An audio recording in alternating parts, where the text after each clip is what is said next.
Hello दोस्तों, आज के इस वीडियो में हम जानेंगे कि वसीयत और वरासत में क्या फर्क है। हालांकि मैं संक्षेप में बता दूं कि वसीयत और वरासत जमीन के बंटवारा से संबंधित है। तो आज की इस वीडियो में हम बारीकी से जानेंगे कि वसीयत और वरासत में क्या फर्क है, कहां पर उपयोग होता है, यह जमीन का बंटवारा अगर करता है तो किस प्रकार करता है।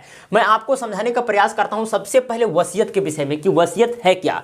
समझिए, कोई जमीन है और उसका मालिक है ए, और इसके 3 बेटे बेटियां हैं, एक है बी, एक है सी और एक डी है। समझिए, ये बेटी है और ये 2 बेटे हैं, और ये चाहता है कि अपने प्रॉपर्टी का जो भी अपने से खरीदा हुआ प्रॉपर्टी है या इनके नाम से जो भी प्रॉपर्टी है वो चाहता है कि बी सी डी तीनों में बांट दे। तो चाहेगा तो वसीयत के माध्यम से एक पेपर तैयार करेगा, व्हाइट पेपर रहेगा या स्टाम्प पेपर रहेगा, कुछ भी रहेगा, उसके माध्यम से ये तीनों वारिसों को जमीन ये बांट सकता है या कोई भी प्रॉपर्टी को बांट सकता है तीनों को। या तो फिर चाहे अगर सेल्फ एक्वायर्ड प्रॉपर्टी है तो चाहे तो डी को नहीं दे सकता है, केवल बी और सी को दे सकता है, यहाँ डी को बेदखल कर सकता है। या तो चाहे तो केवल डी को दे सकता है, बी और सी को बेदखल कर सकता है, दोनों बेटों को। अगर दोनों बेटे अगर पिता के बात को ना माने या फिर तालमेल अगर ना हो और वे चाहे, उनके पिता चाहे कि बी और सी को नहीं देंगे, तो वसीयत केवल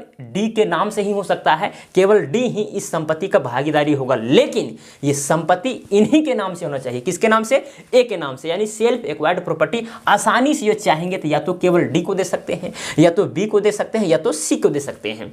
ये है वसीयत के माध्यम से। और ये जो वसीयत है यह मृत्यु के पहले किया जाता है, यानी जब तक ये व्यक्ति जीवित है वह वसीयत के माध्यम से बंटवारा जमीन का कर सकता है, कोई दिक्कत नहीं है। और एक चीज और बता देते हैं, अगर सेल्फ एक्वायर्ड प्रॉपर्टी है तो चाहेगा तो तीनों को नहीं दे सकता है, किसी अलग पर्सन को भी दे सकता है।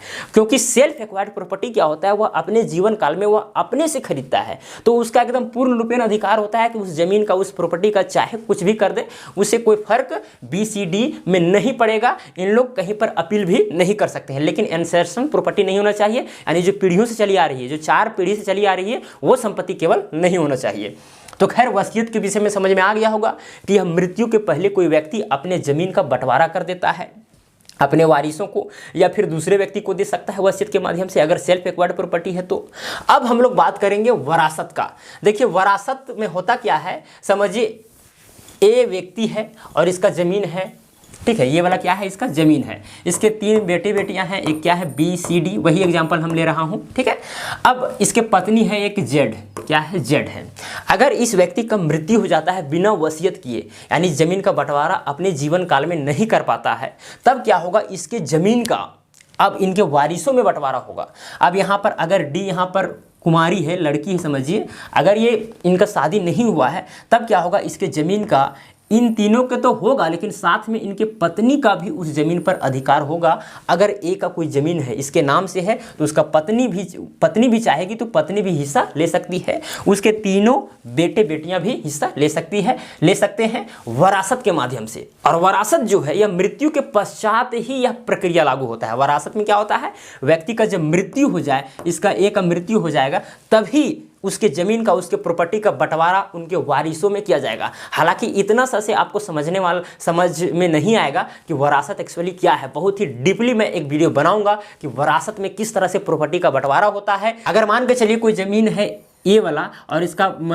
ओनर है ए, और इनके 3 बेटे बेटियां अगर ना रहे, कोई भी ना रहे, इनके वारिस ना रहे, तो ये जमीन किसके नाम से होगा, आदि बातें मैं उस वीडियो में बारीकी से करूंगा। केवल आप मेरे इस चैनल के साथ जुड़े रहिएगा। तो इतना तो पक्का है कि आपको डिफरेंस पता चल गया होगा कि वसीयत और वरासत में क्या फर्क है। वसीयत मृत्यु के पहले किया जाता है, लेकिन वसीयत अगर मृत्यु के पहले किया गया है, लेकिन वो लागू मृत्यु के बाद ही होगा। ऐसा नहीं मृत्यु के पहले वसीयत कर दिया गया है उसी समय वो लागू हो जाएगा, नहीं। जब उस व्यक्ति का, वसीयतकर्ता का मृत्यु हो जाता है, तभी वो चीज़ लागू होता है। तो खैर, आपको समझ में आ गया होगा कि वसीयत मृत्यु के पहले बनता है, और वरासत जो है, वरासत में क्या होता है, जब व्यक्ति का मृत्यु हो जाता है, ओनर का मृत्यु हो जाता है, तब उसके वारिसों में जमीन का बंटवारा किस प्रकार होगा, वो वरासत के माध्यम से होगा।